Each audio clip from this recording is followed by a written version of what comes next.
Pour son édition d'avril-mai, le magazine Vitalité économique a mis en valeur une entreprise de la Matapédia, DVM Construction. En plus de faire la première page, ils ont consacré un article de 17 pages à l'entreprise. Donc, j'en parle avec Marie-Pierre d'Anjou, qui est une des propriétaires. Bonjour Marie-Pierre. Bonjour. Ça va bien? Oui, merci. Et comment on a réagi quand vous avez été contacté pour être un peu l'entreprise vedette de leur numéro? Oui, on était heureux. Ça faisait plusieurs fois qu'on avait des demandes là, par rapport à Vitalité économique. Donc, on était heureux là, au printemps cette année de pouvoir faire un article avec eux sur notre développement d'entreprise là, des 9 dernières années déjà. Oui, parce que l'article reflète que c'est ça, ça fait déjà 9 ans que vous êtes en service. Oui. Et puis, l'article est décrit comme une histoire à succès, parce que c'est sûr qu'en 9 ans, vous avez fait beaucoup de choses, vous avez grandi, vous êtes rendu une grosse entreprise quasiment. Oui. Et puis, comment vous attribuez ce succès? Oui, en fait, c'est notre 8e année. On a fait 8 ans, on débute la 9e année. En fait, Dave et moi, on a vraiment une vision claire de qu'est-ce qu'on veut atteindre comme objectif organisationnel, autant pour le développement au niveau financier, autant pour les collaborateurs à l'interne. Donc, pour nous, on a une vision vraiment de ce qu'on veut établir au niveau de notre entreprise. Puis, on implique beaucoup aussi nos équipiers avec nous. Donc, c'est tout un travail d'équipe, finalement, le développement de cette entreprise-là. Puis, je dirais qu'on est beaucoup axé aussi sur la qualité, donc avec nos clients. On veut vraiment qu'ils soient satisfaits. Donc, on est une entreprise qui est très rigoureuse. On est bien planifié, bien structuré pour atteindre nos objectifs. Puis, chaque petit pas nous amène vers l'atteinte, justement, du développement de cette entreprise-là. Puis, on fait aussi beaucoup de développement organisationnel à l'interne. Donc, c'est aussi un des clés de succès, je dirais, de tout ça, puis on est très persévérants, tu sais, Dave et moi, même quand c'est pas toujours évident le marché, tout ça, tu sais, on continue à trouver des solutions, plan A, B, C, D, puis on est très travaillant aussi. Je pense que tout ça fait en sorte qu'on met tellement d'énergie, puis on est passionné, que ça fait que ça finit par bien fonctionner, là. Oui, c'est ça, on parle d'être travaillant, mais aussi, les premières années d'une entreprise, c'est quand même crucial pour sa survie. Et puis, vous avez connu la pandémie dans les 2 dernières années, ça n'a pas été facile. Comment ça s'est passé pour vous? Oui, pour commencer, au niveau de la pandémie, c'est pas simple là, au niveau de la construction parce que les matériaux varient constamment. Donc maintenant, les soumissions sont garanties 24 heures auprès des sous-traitants, auprès des quincailleries. Donc c'est une grosse logistique au niveau justement de tout ce qui est de la pandémie. Nous, on est beaucoup dans l'institutionnel. Il y a à peu près la moitié de notre chiffre d'affaires dans l'institutionnel, les hôpitaux, les écoles, et l'autre 50% qui est plus au niveau entrepreneur, agrandissement, d'entrepôt, tout ça. Je dirais qu'au niveau de l'institutionnel, la pandémie a amené quand même plus de contrats. Donc, au niveau institutionnel, on voyait que ça bougeait plus. Il y avait justement plus de budget au niveau scolaire pour réparer les écoles, tout ça. Donc, ça a quand même bien été à ce niveau-là. Puis, au niveau des entrepreneurs, il y en a quand même qui avaient des belles croissances d'entreprise. Donc, ça a quand même bien été pour DVM Construction. Ce qui est le plus compliqué et qui demande plus d'énergie, c'est vraiment toute la gestion des prix des matériaux. Lorsqu'on rattache une soumission, de rapidement faire les commandes pour se protéger au niveau de la variation des matériaux. Puis notre équipe était solide, on a fait des rencontres de suivi, on s'assurait que tout le monde allait bien, nos clients, comment ça se passait aussi. Donc, je pense que la communication, ça nous a aidé aussi à passer à travers tout ça, là. Oui, puis là, on revient plus à un mode de vie normal. Là. Les mesures sanitaires sont enlevées, fait que j'imagine que ça va être plus facile aussi maintenant.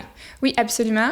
Puis si au niveau du démarrage d'entreprise, tantôt quand tu mentionnais que les 5 premières années, c'est pas toujours évident, mais je pense qu'il faut pas lâcher non plus. Donc, même si c'est pas simple, il faut garder son plan d'affaires en tête, ses objectifs, puis rester focus. Je pense que c'est la persévérance qui fait qu'une entreprise peut se développer aussi. Donc, voilà. Puis au niveau, nous, au commencement, on prenait un peu tous les petits contrats qu'on pouvait avoir. T'sais, on a fait de l'urgence sinistre, on faisait plus de la rénovation. Puis maintenant, avec les années, nous, ce qu'on aimait beaucoup, c'est se spécialiser au niveau commercial, institutionnel, industriel. On fait un petit peu de résidentiel aussi, plus des maisons neuves ou des agrandissements. Donc, tu sais, avec le temps, on peut justement développer les créneaux qui nous rejoignent le plus, là. La passion doit être là aussi. Et quand on lit l'article, on découvre que tu es une passionnée, mais depuis que tu es tout petite, tu avais ta première entreprise à l'âge de 12 ans. C'est vraiment, là, tu avais ça dans le sang. Oui, puis en fait, même si à l'âge de 10 ans que j'ai commencé, j'ai roulé ça au moins un bon 4 ans. Donc pour moi, ça apportait des revenus. Puis j'étais dans les salons de coiffure de la région avec mes petits rollerblades, là, j'allais porter là, mes barrettes. Puis ça fonctionnait bien. Les madames m'encourageaient super bien. Fait que déjà, pour mon jeune âge, je gérais mon budget, je gérais mes achats, tout ça. Donc j'ai tout le temps aimé ça. Puis je savais qu'éventuellement, Dave et moi, on allait avoir une entreprise là, au niveau de l'entrepreneuriat, là. Oui. C'était déjà clair, c'était déjà évident, ça paraît. Et puis là, on parlait que vous faisiez du commercial, mais vous faites du résidentiel. Là, présentement, vous travaillez sur un gros projet résidentiel. Oui, ça, c'est avec notre deuxième compagnie qu'on appelle Projection immobilière Inc. Donc, on construit des immeubles. On a un parc immobilier à Amqui-Matane-Rimouski. Et là, on a différentes acquisitions, justement, qui sont sur la table dans les prochaines semaines de rachat, justement, d'immeubles. Et on a des développements immobiliers aussi qui s'en viennent. Là, on va faire un nouveau 6 logements, là, donc un quartier avec plusieurs 6 logements plutôt. Et on a aussi les maisons de ville, donc c'est Projection immobilière qui construit ces maisons-là pour offrir différents loyers, justement, espaces de vie aux gens de la région au niveau d'Amqui. Donc, la phase 1 se termine, justement, on livre ça pour le 1er juillet et on débute la phase 2 là, par la suite, là, quelque part en octobre cette année. Là. Et avec la crise du logement qui sévit en ce moment, c'est un projet qui arrive là, à bon point. Oui, vraiment. Donc, on peut offrir encore plus, justement, de logements dans la région. C'est quelque chose qui nous motive beaucoup. On veut agrandir notre parc immobilier, puis on veut que nos clients soient bien, justement, dans tout ça, donc des bâtiments de qualité. Puis qu'est-ce qu'on achète aussi, on les rénove, donc c'est toujours au goût du jour. Puis la phase 2, on la fait quand même malgré que les matériaux augmentent beaucoup, malgré que les taux d'intérêt augmentent aussi, qu'on s'en va vers une récession, mais on la fait quand même, puis on a déjà des unités qui sont réservées. Donc on voit qu'il y a vraiment une demande dans la région pour du multilogement. En plus, qu'on vous a consacré un bel article dans le magazine Vitalité économique, vous allez recevoir d'autres honneurs de la Chambre de commerce. Oui, c'est ça. On a été parmi les entreprises sélectionnées là, au niveau membre brillant, 2022. Donc, on est super contents. On ne pensait pas qu'on allait justement ressortir de ça, mais c'est une belle reconnaissance au niveau de la Chambre de commerce de notre région. Donc, on est très heureux. Puis, on remercie tous nos clients, nos partenaires, nos équipiers aussi. Là, c'est vraiment un travail d'équipe, tout le monde ensemble. Bien, merci Marie-Pierre de nous avoir accueillis. Bien, félicitations pour ça aussi. Hey, c'est honneur. Fait que c'est valorisant, j'imagine, pour vous autres de continuer à bien faire votre travail.